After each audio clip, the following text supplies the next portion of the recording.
Welcome to Smart Branding, a podcast dedicated to branding, naming, and domain names. I'm Tatiana Bonneau, and with my guests, we try to help you create and grow strong, memorable, and meaningful brands online.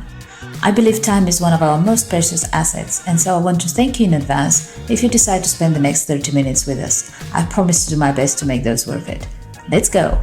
So today I have the pleasure to talk with Catherine Downs. Catherine has over 25 years of marketing and communications consulting experience, and she recently set up AskCatherine, where she helps entrepreneurs run successful marketing and communication without the huge resources of large corporations. Thank you for making the time, Catherine. No, you're welcome. Thank you for having me on the podcast. Nice to meet you. Nice to meet you too. Let's start with a little bit of a background, as always. So yes, I'm currently living in New Zealand, but you can probably tell from my accent that I'm English. And I moved to New Zealand about 8 years ago. I came over, I applied and got a job over here. And that was, fantastic. So I did a very good sort of 4 or 5 years. And then I decided, just as the pandemic started, that I would start up my own business. So it's been a challenge, but it's been fun and I've really enjoyed it. And, I've met so many other people who also started businesses in the pandemic. So for some people, it sounds a bit strange, a really, silly time to start, but it's not when you think about online growth. And, Absolutely. Through Instagram for me and LinkedIn, it's been really positive. And that's how I found clients. So yeah. And my experience is in branding. So just going back a stage, I have worked in universities for most of my life, doing student recruitment and marketing. So I've rebranded 2 universities and I've recruited the students for those universities, not just home students, but also internationally. So I've traveled extensively and worked, in a lot of different countries. So yeah, it's certainly given me a lot of experience and a lot of, really, I get to know how people tick, so I can communicate with people on different levels. And I really enjoy sharing my knowledge as well. So, yes, I've got a business and the idea is to make money, but at the same time, it's good to just give out tips and hints as well. So I've got, quite a spread, I guess, in terms of my clients. I didn't actually know that about the recruiting students for universities. Honestly, like as you were saying it, I'm thinking if you can, because that's quite a decision for somebody to decide, okay, I'm going to that university. It's literally like going to stick with you and define pretty much how your life goes after that. Like it's a huge decision. So if you manage to convince people to choose one university after another, I think like the rest of the marketing is a piece of cake for you. Yes, and it's also an expensive decision for people as well. So they are weighing up, the pros and cons. And now it is about the added extra that they'll get at university as well. So, you're talking about funding, whether they're going to get scholarships, how long the course is. So, a lot of universities have tried to condense their programs as well. So it's no longer a 3 or 4 year degree, but they're trying to do it in a shorter period. So yes, it's been quite interesting, and it's a very competitive marketplace. But yes, you're right. Your university, where you go, does define you because you spend so much time there, and that's where you make a lot of your friends, and you go on to become, and you find your work colleagues, and yeah, it's very important. How did you pick the name AskCatherine? Oh, you'll laugh. I didn't do a lot of research, and it really was one of those wake up in the middle of the night moments, and that's what I might call it. AskCatherine, that kind of makes sense. And so I tossed it around I tossed it around a few people and sort of got some feedback, and I thought about it for a while, but I couldn't find anything else that sort of would stick as well. And it really was about me. I'm sort of very essence of the brand, and, the name AskCatherine, it just, it's worked and it's memorable. People remember it. Which is great. No, I like it. It's personable, and it's not like people sometimes do that when they're naming their brand.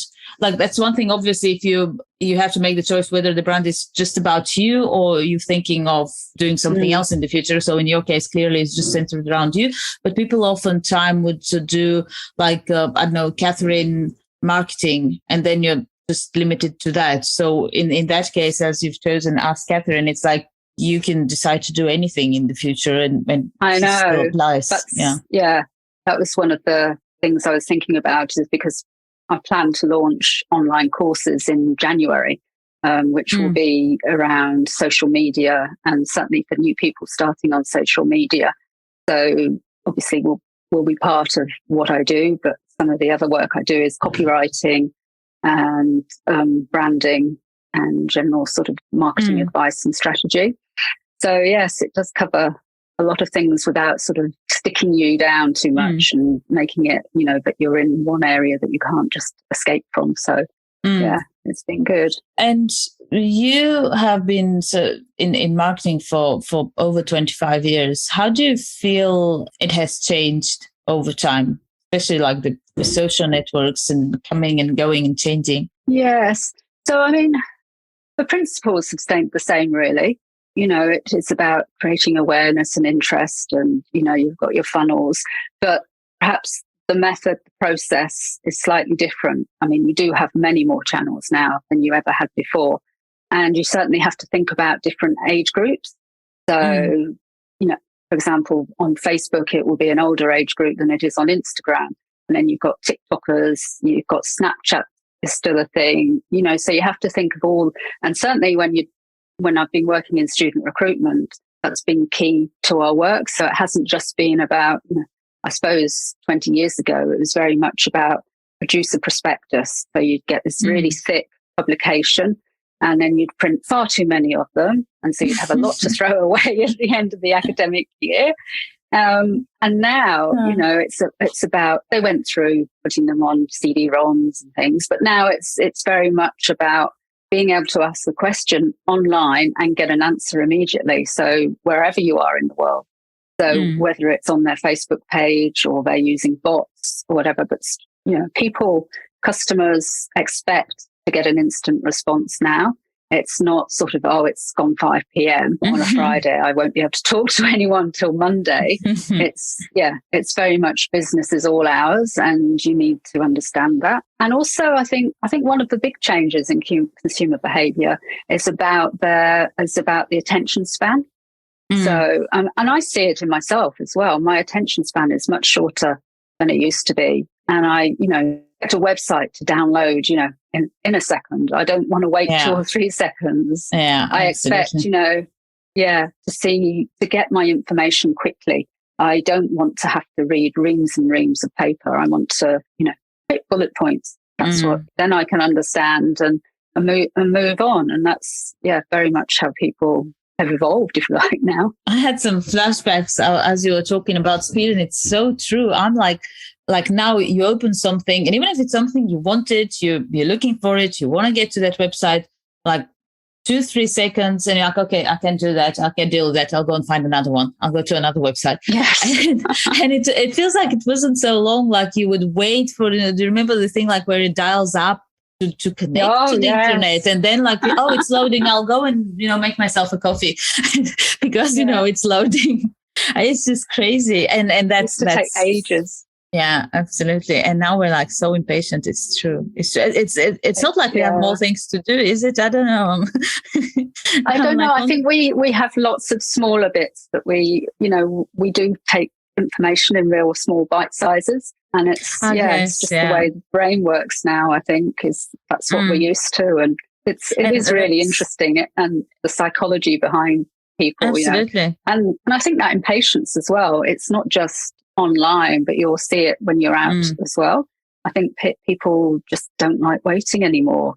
And, if you're in a car park in the queue to get into the car park, it's like... I live on a pretty central street. Talk to me about cars. There's sometimes like, beep, and I'm like, what? I mean, are you an ambulance? If you're not an ambulance, it's just traffic. It's normal. Like, it's not going to go quicker if you're beeping. There's a person crossing, let's run over the person. Oh my God. Yeah, it's crazy. People rush to overtake you and then they're only just in front of you for the next half hour. Yeah. But we're probably all guilty of it to some extent. Yeah, absolutely. I'm kind of wondering because we have some memories of how it was before those short attention spans, I have a feeling. But I'm wondering how are the younger people going to deal with that? Like maybe they'll figure it out and do it better, or maybe for them it's. I mean, my nephew, he's 11, and I saw him in the summer. He's in the UK, but yes, you just give him a tablet or a phone, and he's instantly knows how to work it. Whereas it would have taken me quite a while to get my phone set up. My youngest, that's the way they do. Yeah, absolutely. My youngest is 7 now. And when she was born and she was little, she literally could use a phone before she could speak. She knew how to unlock it. She knew how to unlock it and where to go. She knew the icons for the apps, with animations or whatever. Yes. I'm like, wow. So that's scary, that's gonna be funny. And literally use it better than my mom, I have to say, for example. So what mistakes? Go ahead. Sorry. No. I was just saying. Sometimes my nephew borrows his mum's phone, my sister's phone, and she has to sometimes delete conversations that her and I had. Because there might be words in there that my nephew shouldn't see. I shouldn't know. We have to see. That's an opportunity for a business there, something where you can do some. My kid got my phone mode, and you hide certain stuff. Yes. Yeah, that'll be useful, honestly. Yeah, that'll be cool. If somebody is listening, make that happen. Yes.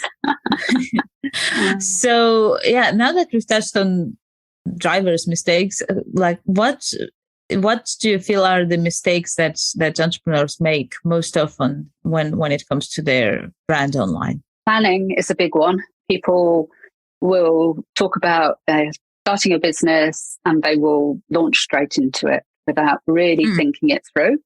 And then thinking about branding, people think, I just need a logo. So often have I heard, branding, yes, I must get a logo. It's like trying to explain to people what branding is, as opposed to, it's not just a piece of graphic design. It's about how you talk, how you portray yourself, what images you use, the language you use. Yeah, that's quite challenging. And I have met people who just, will never actually understand what branding is. They know that they've got to do it and it should be part of their business, but they don't really understand how it works. So taking them through a step-by-step process is what I've had to do in a couple of cases, people. And you still sort of go back and you look at their website and you go, why have you not put your logo on there? And why have you used that picture? It's just blurred. Oh dear. Yeah, I know that feeling. I used to have an IT agency before I kind of focused on naming and domains, and actually working primarily with UK based businesses. And I have to say, it was fun, but I don't miss it. It was, I'm hoping it's better now, because back then, it went from trying to convince people they need a website at all. I'm on the Yellow Pages, I don't need a website. And and then after we jumped off, you actually do need a website. It was such a battle to convince people their website, it's not for them. And it's I'm trying to, and I've had cases where I wouldn't argue, obviously, but I would just disagree with people and say, okay, I'm not doing that. It's just find somebody else to do it. Mm-hmm. And then they'll go find somebody else to do it on the cheap and do what they listen, and it won't work. And they come back and say, well, can you help me now? I don't have any budget left. It's like, yes. Okay. Yes. It's just to listen to me in the first place. You'd have spent less money as well. No, it's crazy. It's absolutely crazy. And to an extent, I have to say that happens as well now with domain names but like you said, it's a matter of planning and taking the time to learn And like you don't Yes. go to the doctor and tell them, how to do their job, thank God, because that would, be the disaster. But like you go to somebody to, ask them about, like in your case, how to do your social media, how to do your SEO, how to do your marketing, or, you come to me talking about what's the best domain name for my business. And you go, yeah, but I like this and I'm okay with that. And it's like, well, yes, how can I help you? I had a client last year who was very much set on particular words for her name, and they didn't explain it didn't really explain or communicate what her business was about. So they were just words that she liked, and her business was something completely different. So, from kitchen design to which was one of the things she was doing. And it was just, can't remember now the exact name of her company, but yes, it was just didn't hold together. And that's really difficult sometimes, because you can see people making these mistakes and you're trying to tell them that they shouldn't. But when they're really wedded to something and they believe in it so much that, it's hard to change their minds. There's that saying, you can take things away from people by force, but you can't give them something by force. And it's unfortunately, I guess it's just, if some people have to learn and walk their own walk, and they'll either get there or not. And, you can only help people so much and educate them as much as possible. And they either will be willing and open, learning it, or, they will look elsewhere, or the penny might drop 6 months later. So, it is different for all people. On differences, you coach people, entrepreneurs, on how to use different social media for their brands. Tell me a little bit about like how to choose the right social media, or should you be on all of them? And also, do you have a preference, and why? Okay. So, I mean, every business should be on social media of some sort. They should be at least on at least one platform. And it still surprises me that there are a lot of small businesses still haven't got that far. They're still, I think there's a bit of a fear of social media, especially if a business owner is more mature about actually taking that step. So my advice is to pick one or two platforms, and not try and be across all of the platforms, because it's just too much, and you won't do anything very well. You'll just spread yourself too thin. So it depends on your audience. So if you know your audience really well and you think, they're a certain demographic, and it might be that Instagram is the right demographic, that fits, then I would say that's, go with Instagram. If they're talking to younger children, then you're probably talking, TikTok, although even old, that's become now quite popular with an older generation too. And Facebook are probably for people 45 and over. So but you have to remember that your audience is always evolving. So you need a pipeline. So if you are using just Facebook, where are you going to get your new clients from? So as people move off Facebook, so can you bring them up through Instagram? So what's the best way of doing it? So yes, I encourage my clients to be on a couple of platforms, but not to commit too much. And I think, again, it's about posting content that your audience would love to see, not what you personally like. You see a lot of this on the social channels, so people trying to promote their business, but they're actually just putting content out there that they like. And that, again, comes down to really knowing your audience and being able to plan. So yes, I think it's really important to think about it carefully. I love Instagram, and that's something that, this time last year I was quite new to Instagram, and I'd had a couple of personal pages, but I hadn't really done a lot. But yes, in the last year I've really understood it, and I love communicating on it now, and I love sharing my story, my brand, and how I can help other people. So it's a really good way for doing that. I was just going to say it's important not to overcommit. People say, oh, you must post every day. You don't have to. You just have to be consistent in what you do. So if you're going to post 3 times a week, that's fine. Post 3 times a week, but do it, Monday, Wednesday and Friday at the same time, and then do the engagement. People hate engagement. They really hate engagement. But yes, So people will like to post, but then they don't want to comment on other people's posts or reply to the comments on theirs, which is a shame.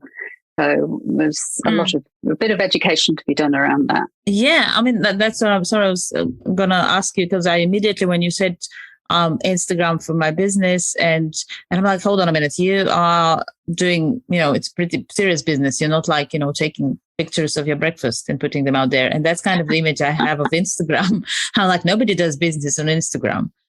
And so that's not true. No, I mean, there are, I don't know exactly how many, 60 billion people on Instagram. I mean, there are so many businesses on Instagram. There are so many people doing what I'm doing on Instagram and selling, high ticket courses and workshops. So yes, it's much more. I mean, a lot of my content is probably educational in terms of teaching people how to use Instagram. But through that, then I get people who are interested, and you have conversations in stories and direct messaging. So it's it can be all consuming, Instagram, but you can make sales through it. It's another channel. I have a website as well, but I don't do as much through my website as I should. And that's something I need to change. So I'm sort of starting my planning for next year now and looking at that. So yes, there's a lot if you look at all the major businesses, you'll find they have an Instagram page. Oh, yeah. I mean, just go to their websites and you'll see Instagram. Yeah. No, for some reason, like in my head, it was always about the obvious, people sharing their life and their breakfast. And also for more, I was thinking like it's more for visual brands that are selling some sort of product that can work with that visually. So in my head, at least, like if you're a consultancy business, how do you make that visual, and how do you make that relevant to that audience who has come there for visual stuff? So, I mean, there are so many categories on Instagram. So there are different, you can have a personal profile, you have a business profile, or a creator profile. So I have a creator profile, which allows me to be quite flexible, so that I can talk about my clients' reviews. I can put an interview up with a client, or I can actually do a short video, which will give somebody tips about how they should use SMART goals. So yeah, it's varied. And there are still people who share their breakfast, and you've always got the people who like the glamour side of it, posing in their fashion. And so there's still a lot of that. But I think because it's so big, I don't get much of that in my feed at all. And again, Instagram have changed the way their feeds work. So you don't just have the one feed anymore. You've got 3. You can select to look at the people you're following. You can select to look at your favorites. So they will be your 3 sort of key people. You're allowed 50 of those that you communicate with. And then there is the other feed, which is just the one that you see when you go straight in. But yes, it's changed a lot in the last 2 years. Massive changes, and it's still changing. So keeps us on our toes. Yeah, absolutely. That's something. I mean, it's. I'm not even going to go into Twitter and the rest of it. So no, definitely something. I think I posted something recently on that, which is where I see domains coming. So because it's been like literally domain names have been there for as long pretty much as the internet, it has been there. And I found it very funny when NFTs came around and everybody's like, whoa, look at that amazing thing. It's unique and you can only have one of them and it's on the internet and you can have it. And I was like, yes, yeah, domain names. It's unique. It's on the internet and you can have it. And not only that, but like you can do stuff with it. Like it's literally, not to mention that nowadays as well. Oh my God. Yeah, that's for sure. That's for sure. And I think there are brands that get that really right and have been, like Nike always comes to mind, where like we talk about different social media and I've always seen that as like they're wonderful and great ways to reach out to whatever audience. And there's so many of them, obviously the most popular, and then there are different levels of more niche networks where there's just no other way that's more effective to reach out to people and to have that live conversation connection with them. But aim should always be to bring them to you, to your website, to your mailing list, where you can then have that one-on-one conversation and connection with them that is not dependent on those changes that we just mentioned. Because there's so many stories of businesses that literally like went, out of business or really struggled for some time because of a change of algorithm, or, they were banned from whatever and the whole business ended on it. I mean, Instagram last week went down and people's accounts got blocked and people lost thousands of followers, and there's been no real explanation as to why that happened. Really? But it makes you really sit up and think, well, what's my backup plan? If this happens again and my account is blocked, for example, how am I going to reach my customers and my potential audience? So you do have to think, I mean, that's really where it comes down to. The basics of marketing haven't really changed. You still have to have your lead magnets. You have to have your funnels.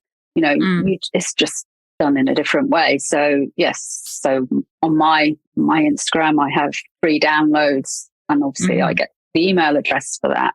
I communicate with people through direct messaging, so I get their contact details from there.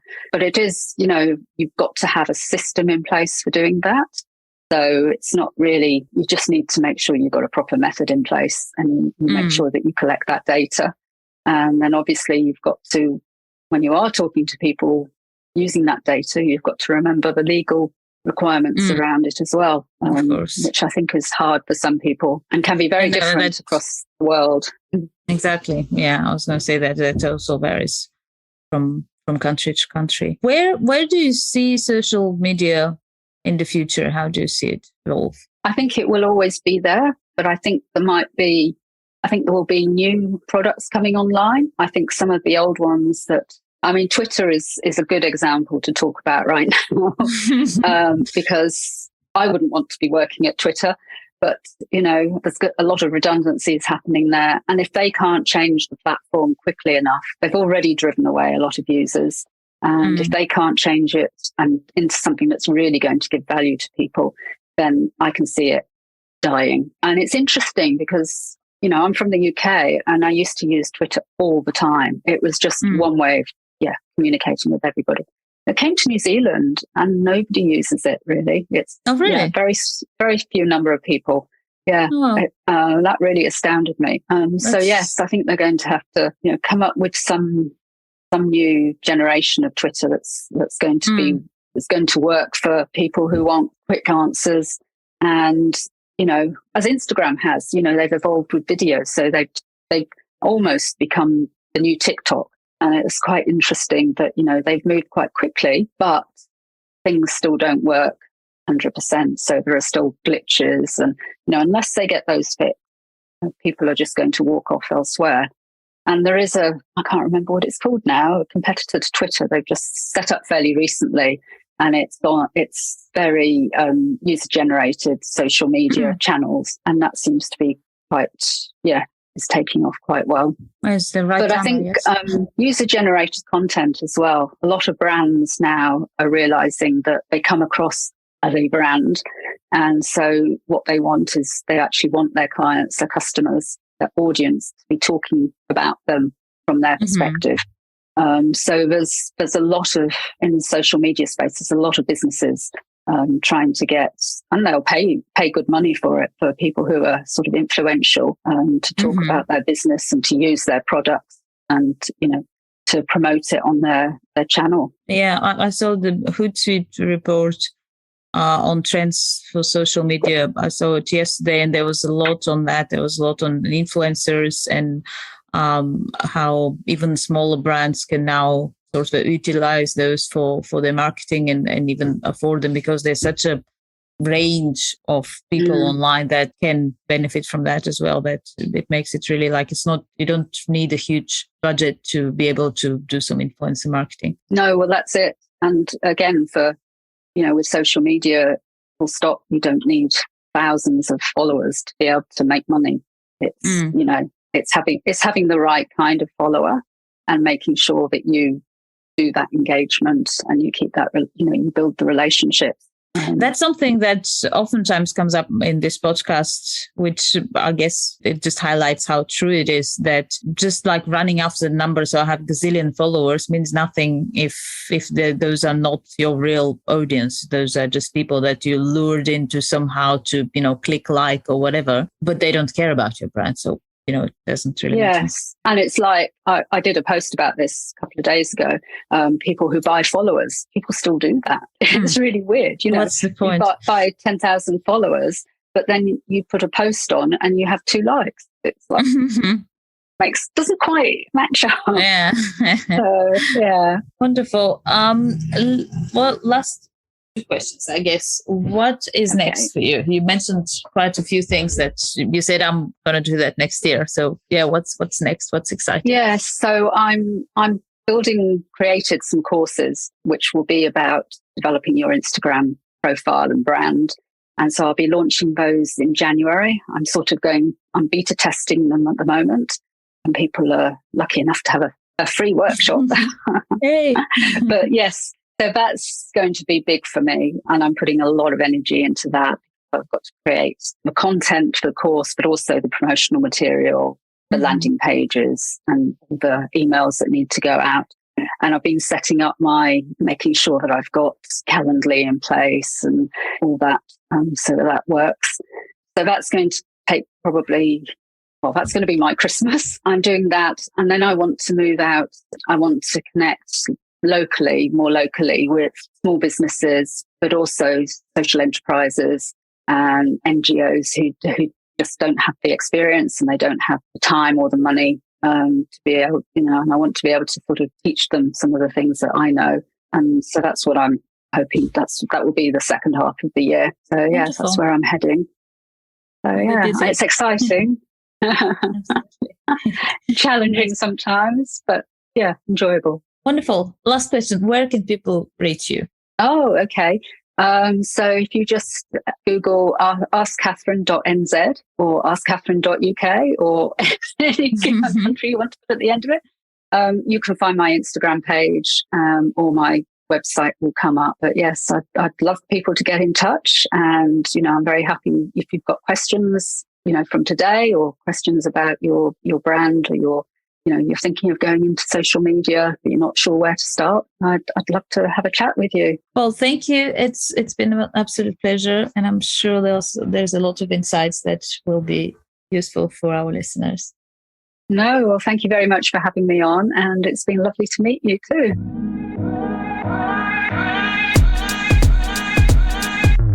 Thank you for joining us in this episode of Smart Branding Podcast. Feel free to visit smartbranding.com for more information and reach out if you have any suggestions, questions, ideas, or just want to learn more about how a good domain name strategy can help you build a strong and successful brand. See you next time.